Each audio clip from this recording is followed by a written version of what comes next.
दोस्तों आज की क्लास बहुत ही इम्पोर्टेंट क्लास होने वाली है। आज की क्लास में हम लोग न्यूमेरिकल क्वेश्चन को प्रैक्टिस करने वाले हैं। ये सभी क्वेश्चन मशीन के न्यूमेरिकल क्वेश्चन हैं, जैसे सिंक्रोनस मशीन, डीसी मशीन में भी दो मशीन आती है, जैसे डीसी मोटर और डीसी जनरेटर।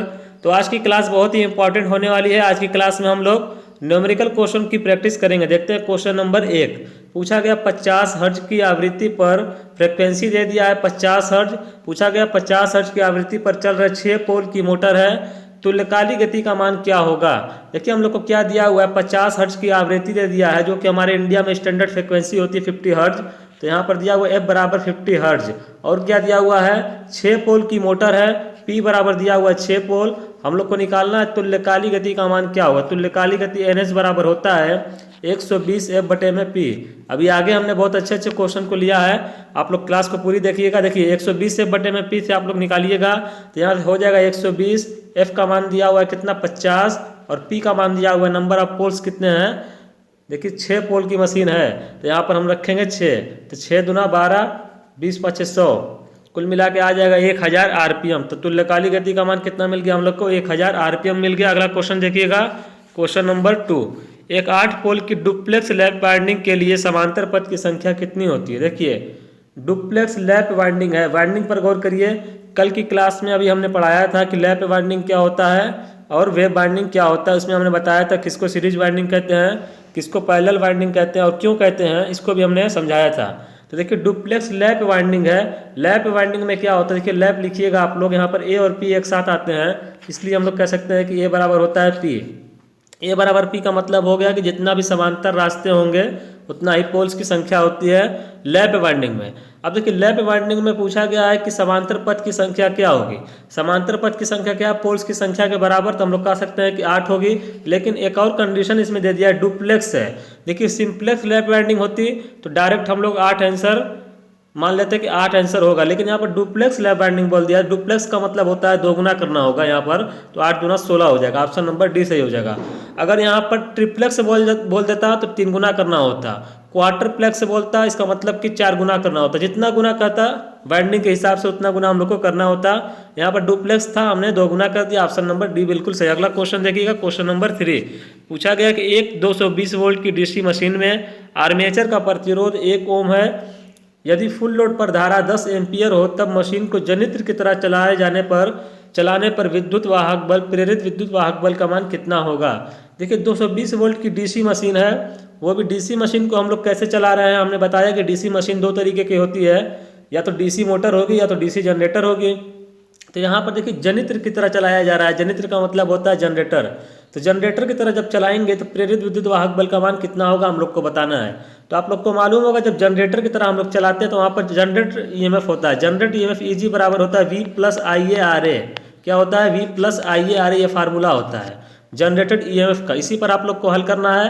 तो देखिए यहाँ पर V का मान कितना दिया हुआ है, 220 वोल्ट है, 220 रख दीजिए, 220 वोल्ट प्लस है IA का मतलब होता है आर्मेचर द्वारा फुल लोड पर जो धारा दिया हुआ है 10 एम्पियर दिया हुआ है, यहाँ पर रख दीजिए 10 एम्पियर इंटू RA का मतलब क्या है, आर्मेचर का प्रतिरोध जो कि दिया हुआ है 1 ओम, यहाँ पर रख दीजिए 1, तो ये हो जाएगा 10 और ये 220 ये हो गया प्लस 10, तो 230 वोल्ट मिल गया। ऑप्शन नंबर ए सही हो जाएगा, 230 वोल्ट। अगला क्वेश्चन देखिएगा, क्वेश्चन नंबर 4। एक 220 वोल्ट की डीसी मशीन में आर्मेचर का प्रतिरोध दे दिया है, 220 वोल्ट की मशीन है और आर्मेचर का प्रतिरोध 1 ओम है। फुल लोड पर धारा का मान 20 एम्पियर है, ये एम्पियर लिखा हुआ है, 20 एम्पियर है। तब मशीन को मोटर की तरह, यहाँ पर गौर करिएगा, हम लोग को ऐसे क्वेश्चन में गौर करना होता है कि ये मोटर की तरह वर्क करा रहे हैं डीसी मशीन को या जनरेटर की तरह। तो यहाँ पर मोटर की तरह अगर चला रहे हैं हम लोग तो प्रेरित विद्युत वाहक बल का मान क्या होगा। देखिए मोटर में क्या होता है, बैक ईएमएफ मिलता है, जनरेटेड ईएमएफ नहीं मिलता है। मोटर जो होता है वो ईएमएफ को जनरेट थोड़ी करती है, जनरेटर होता तो वो जनरेट करती, जैसा अभी हमने देखा कि ईजी जनरेट हो रहा था। अब यहाँ पर बैक ईएमएफ होता है। देखिए मोटर में क्या होता है, बैक ईएमएफ का होना बहुत ज़रूरी है, क्योंकि बैक ईएमएफ ही कंट्रोल करता है करंट को। अगर बैक ईएमएफ हमारा 0 हो जाए, बैक ईएमएफ ना हो तो बहुत ज़्यादा शुरू में मोटर में करंट जाती है, जैसा कि आप लोग को मालूम है 5 से 7 गुना करंट जाती है। तो क्या होता है, मोटर शुरू में ज़्यादा करंट की वजह से जल सकती है। इसी को कंट्रोल करने के लिए बैक ईएमएफ उसमें क्रिएट होता है। तो यहाँ पर बैक ईएमएफ का जो फार्मूला होता है मोटर में, वो होता है EB बराबर V minus I A R A होता है, आई ए आर ए वोल्ट। तो अब यहाँ से आप लोग निकाल लीजिए। देखिए वी का मान क्या है, 220 वोल्ट है, ऐसे ही 220 वोल्ट रख लीजिए। माइनस है, माइनस रखिए। उसके बाद आई ए का मान दिया हुआ देखिए 20 एम्पियर, यहाँ पर रखिए 20। आर ए का मान दिया हुआ, आर्मेचर का प्रतिरोध 1 ओम है, यहाँ पर 1 रख दीजिए, ये हो जाएगा 20। तो 220 और माइनस 20 कुल मिलाकर क्या हो जाएगा, 200 वोल्ट आएगा। यहाँ पर देखते हैं ऑप्शन नंबर सी में दिया हुआ है 200 वोल्ट।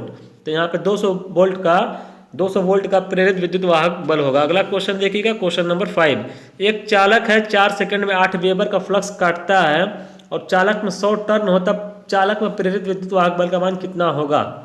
देखिए आप लोगों को पढ़ाया गया था Faraday law of electromagnetic induction. बताया गया था कि कोई भी कंडक्टर है, कंडक्टर अगर फ्लक्स को काटे या फ्लक्स कंडक्टर को काटे तो कंडक्टर में एक ईएमएफ प्रेरित हो जाता है। लेकिन दोनों अगर एक दूसरे को काट रहे हैं, कंडक्टर भी फ्लक्स को काटे और फ्लक्स भी कंडक्टर को काटे, दोनों की गति में अंतर होना चाहिए। Faraday law of electromagnetic induction की क्लास में हमने बताया था। डीसी जनरेटर जब हमने ट्रांसफार्मर का जब वर्किंग प्रिंसिपल पढ़ाया था हमने, क्लासेस हमारे चैनल पर अवेलेबल है, आप लोग देख सकते हैं। तो आप लोग उस क्लासेस को देख सकते हैं। जब क्लासेस हमने ली थी तो बताया था कि दोनों की गति में अंतर होना चाहिए अगर दोनों काट रहे हैं तो। चलिए क्वेश्चन को हम लोग सॉल्व करते हैं। एक चालक है, 4 सेकंड में 8 वेबर का फ्लक्स काटता है, तो 100 टर्न है, तो चालक में प्रेरित विद्युत वाहक बल कितना होगा। देखिए हम लोग इसको निकालेंगे। ई बराबर एक फार्मूला होता है एन डी फाई बटे में डी टी, डी फाई बटे में डी टी। इसी फार्मूले पर आप लोग निकालिए। एन का मतलब होता है नंबर ऑफ टर्न, जो कि दिया हुआ 100, यहाँ से रख दीजिए 100। डी फाई का मतलब होता है फ्लक्स में जो परिवर्तन हो रहा है वो हो रहा है 8 वेबर का, तो यहाँ पर रख दीजिए 8। डी फाई का मतलब हो गया 8 और एन का मतलब है नंबर ऑफ टर्न्स 100। यहाँ से आप लोग डी टी का मान रखिए, समय 4 सेकंड है तो 4 सेकंड रख दीजिए, 4 दूना 8, 4 दूना 8, यहाँ से 100 दूना 200, 200 वोल्ट मिल गया। ऑप्शन नंबर सी सही। अगला क्वेश्चन देखिएगा, क्वेश्चन नंबर 6। 1000 आरपीएम पर चलता हुआ एक डीसी जनरेटर 100 वोल्ट का ईएमएफ उत्पन्न करता है। यदि 2000 आरपीएम पर चलाया जाए तब डीसी जनरेटर कितना ईएमएफ उत्पन्न करेगा। देखिए डीसी जनरेटर में जो ईएमएफ का फार्मूला होता है वो होता है जनरेटेड ईएमएफ होता है इजी बराबर पी फाई जेड एन बटे में 60 ए। ये फार्मूला आप लोग को मालूम होगा, स्टैंडर्ड फार्मूला है। इसी पर हम लोग न्यूमेरिकल क्वेश्चन को हल करते हैं। इसमें कुछ कंडीशन भी देकर क्वेश्चन आप लोग से आता है, जैसे लेफ्ट बाइंडिंग है या वेब बाइंडिंग है, इसमें ऐसे भी क्वेश्चन आता है। तो यहाँ पर क्वेश्चन ये है कि 1000 आरपीएम पर चलता हुआ एक डीसी जनरेटर 100 वोल्ट का ईएमएफ उत्पन्न करता है। अगर हम लोग इसको 2000 आरपीएम पर चला दें तो डीसी जनरेटर कितना ईएमएफ उत्पन्न करेगा। सबसे पहले अगर आप लोग देखेंगे तो जनरेटेड ईएमएफ ईजी जो है, और किसमें हम लोग को रिलेशन पता करना है, आरपीएम में।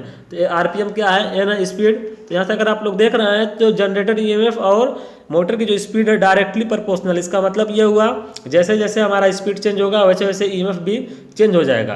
तो यहाँ पर अगर हम लोग 2000 आरपीएम पर चला रहे हैं, पहले हम लोग 1000 पे चला रहे थे, अब 2000 पे चला रहे हैं, तो जब हमारा आरपीएम दोगुना हो गया, स्पीड दोगुनी हो गई, तो जनरेटर ईएमएफ भी दोगुना हो जाएगा। तो 100 वोल्ट से 200 वोल्ट हो जाएगा। डायरेक्ट हम लोग ऐसे आंसर लगा देंगे एग्जामिनेशन में, इसको हल करने की भी जरूरत नहीं होगी, 200 वोल्ट। लेकिन इसको हल करेंगे कैसे, तो देखिए आप लोग देख रहे हैं कि ईजी डायरेक्टली प्रोपोर्शनल क्या है, एन के है। तो यहाँ से अगर आप लोग हल करना चाहें, मान लीजिए कि आप लोग को ऐसा मान ना देकर कुछ और मान दे दिया गया है, मान जो दिया गया है वो कम दिया गया है, तो ऐसे क्वेश्चन को कैसे हल करेंगे उसको भी देख लीजिए। कम ज़्यादा जब देगा तो एक्यूरेट मान नहीं है। देखिए ईजी वन बटे में ईजी वन बटे में ईजी2 बराबर N1 बटे में N2, ये फार्मूला होगा, इसी पर आप लोग हल करिएगा। ईजी1 का मान दिया हुआ जनरेटेड ईएमएफ कितना है, 100 वोल्ट है, तो 100 वोल्ट बटे में ईजी2 हम लोग को निकालना है। और यहाँ से निकाल लीजिए N1 का मान दिया है कितना, 1000 आरपीएम पर पहले चला रहे थे, अब हम लोग चला रहे हैं किस पर, 2000 आरपीएम पर। यहाँ से आ जाएगा 2 बार में कट जाएगा। जब 2 बार में कट जाएगा तो यहाँ से 2 मिलेगा और 2 का इधर मल्टीप्लाई हो जाएगा, 100 दूना 200, तो यहाँ से भी 200 वोल्ट मिल जाएगा। ऑप्शन नंबर डी सही हो जाएगा। तो इस तरीके से क्वेश्चन को हल करेंगे। अगला क्वेश्चन देखिएगा, एक DC shunt generator 16 ampere per 2.6 kilowatt का भार प्रदान करता है और शंट धारा का मान 2 एम्पियर हो, तब आर्मेचर धारा का मान कितना होगा।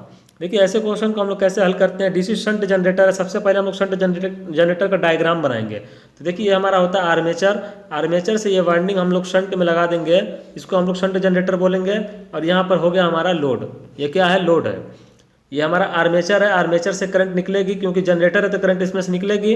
अब ये लोड है, लोड पर कुछ करंट चल जाएगी, कुछ शंट वाइंडिंग में करंट चल जाएगी। आरएसएस में जो करंट जाएगी इसको हम लोग आईएसएच के नाम से जानेंगे, आईएसएच। और जो हमारा यहाँ आईए जा रहा है ये आर्मेचर में करंट है, ये हमारा आर्मेचर की करंट ये है, आर्मेचर की ये करंट है जो आर्मेचर से निकल रही है, ये हो जाएगी लोड की करंट। अब देखिए क्वेश्चन में क्या बोला है, DC shunt generator 16 ampere per 2.6 kilowatt का भार प्रदान करता है। भार का मतलब ये होगा कि ये लोड पर जो भार जा रहा है, करंट जा रही है 16 एम्पियर है। ये लोड की करंट दे दिया हम लोग को 16, इस लोड में एक 16 एम्पियर की करंट दे दिया, और क्या दे दिया, शंट धारा का मान दे दिया, ये ISH का मान भी दे दिया, कितना 2 एम्पियर की करंट इधर चली गई। तो हम लोग को बताना आर्मेचर धारा का मान क्या होगा। अगर आप लोग गौर करेंगे, ये आर्मेचर धारा जब निकल रही है यहाँ से, इस पॉइंट से जाकर कुछ इधर बढ़ जा रही है, कुछ इधर बढ़ जा रही है।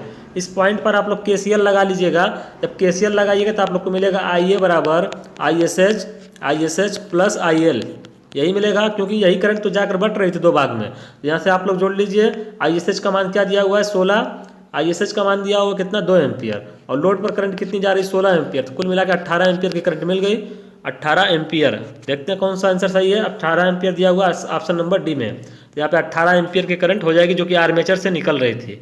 यही करंट डिस्ट्रीब्यूट हो जा रही थी लोड पर और शंट वाइंडिंग में। अगला क्वेश्चन है कि डीसी जनरेटर में आर्मेचर वाइंडिंग का प्रतिरोध 1 ओम है और आर्मेचर से बहने वाली धारा का मान 8 एम्पियर, तब आर्मेचर वाइंडिंग में कॉपर हानि कितनी होगी। देखिए जैसे कोई वाइंडिंग थी, आर्मेचर की वाइंडिंग थी, इसमें कह रहा है कि आर्मेचर वाइंडिंग का प्रतिरोध 1 ओम, इसका रेजिस्टेंस 1 ओम था, इससे हमने करंट को फ्लो करा दिया, कितनी करंट 8 एम्पियर की करंट को फ्लो करा दिया। तो कह रहा है कि आर्मेचर वाइंडिंग में कॉपर हानि कितनी होगी। देखिए हमने बताया था कि कोई भी वाइंडिंग है तो उसका कुछ ना कुछ अपना रेजिस्टेंस होगा, तो यहाँ पे बोल दिया है कि 1 ओम का रेजिस्टेंस है, इससे आप लोग करंट को फ्लो कराएंगे जैसे ही, तो ये क्या होगा, वाइंडिंग का जो रेजिस्टेंस होगा वो अपने अकॉर्डिंग क्या होगा, एक हीट के फॉर्म में लॉसेस को क्रिएट करता है, जिसको हम लोग I2R लॉस या कॉपर लॉस के नाम से जानते हैं, या वाइंडिंग लॉस के नाम से भी जाना जाता है। तो इसी लॉसेस के बारे में हम लोग को बताना है कि कितना होगा। तो I2R पे आप लोग हल कर लीजिए इसको, आर्मेचर वाइंडिंग में जो कॉपर हानि होगी कितना हो जाएगा, I2R हो जाएगा। तो I2R पे हल करिए, लॉसेस जो हो जाएंगे कॉपर लॉस अगर हम लोग निकालें तो ये हो जाएगा I2R हो जाएगा। तो देखिए यहाँ से I का मान क्या है, 8 एम्पियर है, तो 8 का स्क्वायर करिएगा, और R का मान दिया हुआ 1 ओम है, तो यहाँ पे 1 ओम रख दीजिए, तो 8 स्क्वायर होता है 64, तो हम लोग का कितना मिल जाएगा, 64 वाट का लॉसेज हो जाएगा, क्योंकि लॉसेज होता है वाट में। यहाँ पे ऑप्शन नंबर डी से हो जाएगा 64 वाट। अगला क्वेश्चन देखिएगा, क्वेश्चन नंबर 9। एक DC जनरेटर है, उसका नो लोड पर वोल्टेज का मान दिया 230 वोल्ट, और दिया हुआ कि फुल लोड पर वोल्टेज का मान 200 वोल्ट है, तब जनरेटर का वोल्टेज रेगुलेशन का मान क्या होगा। देखिए 230 वोल्ट क्या है, 230 वोल्ट जो दिया हुआ है वो दिया VNL का मतलब होता है नो लोड पर वोल्टेज, और फुल लोड पर जो वोल्टेज है ये दिया हुआ VFL का मतलब होता है फुल लोड पर वोल्टेज, जो कि 200 वोल्ट है। तो जनरेटर का वोल्टेज रेगुलेशन निकालना, देखिए वोल्टेज रेगुलेशन का फार्मूला होता है VNL minus VFL, full load no load voltage minus full load voltage बटे में फुल लोड वोल्टेज, और परसेंटेज में निकालना है तो 100 से मल्टीप्लाई करना होगा। बस इसी फार्मूले पर रखना है हम लोग को। तो आइए निकालते हैं हम लोग। नो लोड पे वोल्टेज क्या है, देखिए 230 वोल्ट, और हम लोग को फुल लोड पर दिया हुआ है कितना 200 है, बटे में क्या हो जाएगा, फुल लोड वोल्टेज कितना है 200, तो यहाँ पे 200 हो जाएगा। अब परसेंटेज में निकालना है तो 100 से मल्टीप्लाई, तो 100 दूना 200, ये ऊपर 230 माइनस 200 कितना बचेगा, 30 बचेगा, बटे में क्या बच गया, 2 बच गया, इसका मतलब 2 से इसको डिवाइड कर लेंगे, 15% आ जाएगा। तो वोल्टेज रेगुलेशन का मान कितना आ गया, 15%। देखिए ऐसे तो हम लोग ट्रांसमिशन लाइन में वोल्टेज रेगुलेशन को पढ़ते हैं। अब वोल्टेज रेगुलेशन हमारा जनरेटर में भी आता है, तो ऐसे क्वेश्चन आप लोग से पूछे जाते हैं। अगला क्वेश्चन है कि एक DC शंट जनरेटर है। देखिए वोल्टेज रेगुलेशन के बारे में थोड़ा सा आप लोग को बता दें। जैसे अगर हम लोग ट्रांसमिशन लाइन में जब हम लोग वोल्टेज रेगुलेशन पढ़ते हैं, तो वहाँ पर क्या होता है कि हम लोग चाहते हैं कि कम से कम वोल्टेज रेगुलेशन हो। वोल्टेज रेगुलेशन का मतलब ये कहता है कि वोल्टेज में कितना वेरिएशन हो रहा है, कितना बदलाव हो रहा है, इसको डिनोट करता है। तो हम लोग चाहते हैं कि कम से कम वोल्टेज रेगुलेशन हो। तो क्वेश्चन आता है कि जब ट्रांसमिशन लाइन में हमारा वोल्टेज रेगुलेशन आइडियल होगा तो कितना होगा, तो 0 होता है। आइडियल केस में 0 होगा, तो जितना ज़्यादा होगा उतना अच्छा नहीं माना जाता है वोल्टेज रेगुलेशन को। ये भी क्वेश्चन आप लोग से पूछा जाता है। तो यहाँ पर क्वेश्चन नंबर 10 देखते हैं हम लोग। DC शंट जनरेटर है, 2000 RPM की गति से चल रहा है। यदि फ्लक्स का मान को घटाकर आधा कर दिया जाए तब DC जनरेटर की गति कितनी हो जाएगी। देखिए N डायरेक्टली प्रोपोर्शनल होता है EB बटे में फाई, ये फार्मूला होता है EB बटे में फाई। यहाँ पर क्या है, जनरेटर है तो ईजी कर लीजिए, जनरेटर EMF होगा EG बटे में फाई। तो यहाँ से आप लोग हल करिएगा। देखिए हम लोग को बोला गया है कि 2000 RPM की गति से चल रहा था, फ्लक्स को घटाकर आधा किया जाए तो जनरेटर की गति कितनी हो जाएगी। ये फ्लक्स है ना, एन क्या है, इनवर्सली प्रोपोर्शनल फाई क्या है। यहाँ से इसको फाई को आप लोग घटाएंगे तो एन बढ़ जाएगा। इतना तो आप लोग समझ रहे होंगे। यहाँ पे फ्लक्स को क्या कर रहा है, आधा कर रहा है। जब इसको आप लोग आधा करेंगे फ्लक्स को, तो स्पीड बढ़ के 2 गुना हो जाएगी। क्या हो जाएगी, 2 गुना हो जाएगी। तो यहाँ पे 2000 RPM की गति से चल रहा था तो 4000 RPM की गति से चलने लगेगा। इस तरीके से क्वेश्चन को हल करते हैं। देखिए ये डाटा ऐसा था कि जैसे कि हम लोगों ने इस तरीके से डायरेक्टली हल कर लिया, या तो आप लोग उसको हल करना होगा तो इस तरीके से हल करिएगा। देखिए एन इनवर्सली प्रोपोर्शनल फाइव है ना, यहाँ से आप लोग को फार्मूला मिलेगा N1 बटे में N2, N1 बटे N2। देखिए इनवर्सली प्रोपोर्शनल है तो पहले यहाँ पे 5/2 हो जाएगा, 5/2 बटे में 5/1। यहाँ से आप लोग हल करिएगा, N1 का मान कितना दिया हुआ है 2000 RPM, और बटे में N2 का मान हम लोग को निकालना है, और क्या दिया हुआ है 5/2 को क्या कर रहा है कि हम लोग को आधा कर दे रहे हैं, 5/2 कर देंगे, आधा करेंगे तो 5/2 हो जाएगा, और पहले हम लोग मान लेते हैं कि 5 था। तो यहाँ से आप लोग हल करिएगा तो कितना हो जाएगा, यहाँ से देखिए 5 से 5 ये कैंसिल हो जाएगा, ये 2 आ जाएगा नीचे, 2 नीचे आ जाएगा तो ये कितना हो जाएगा, देखिए 2000 बटे में N2 बराबर हो जाएगा 1 बटे में 2, 2000 बटे में N2 ये था हमारा, यहाँ से जो हमारा 5/2 था बटे में 5 था, तो यहाँ से आ जाएगा 1/2, तो 2 यहाँ मल्टीप्लाई हो जाएगा, तो N2 का मान यहाँ से मिल जाएगा 4000 RPM। तो इस तरीके से क्वेश्चन को हल कर लेते हैं हम लोग फार्मूले पर रखकर। तो दोस्तों आज की क्लास में बहुत ही इंपॉर्टेंट प्रश्न को हमने कंप्लीट किया है। इसी तरीके के क्वेश्चन आप लोग के एग्जामिनेशन में पूछे जाते हैं, चाहे वो UPPCL TG2 का एग्जाम हो, ALP का एग्जाम हो, या कोई भी अदर कॉम्पिटिटिव एग्जाम जो कि ITI बेस्ड एग्जाम होता है, 1 डे कॉम्पिटिटिव एग्जाम, सभी एग्जाम में इसी तरीके के क्वेश्चन पूछे जाते हैं। आप लोग पिछले साल के पेपर को उठाकर एनालिसिस करिएगा तो आप लोग को देखने को मिलेगा कि इस तरीके के क्वेश्चन बहुत ज़्यादा पूछे गए थे। तो इसलिए आप लोगों के लिए ये क्लासेस ली गई हैं। अगर क्लासेस पसंद आई हो दोस्तों तो हमारे चैनल को सब्सक्राइब जरूर कर लीजिएगा। फिर मिलेंगे अगली क्लास में। आप लोग का बहुत बहुत धन्यवाद।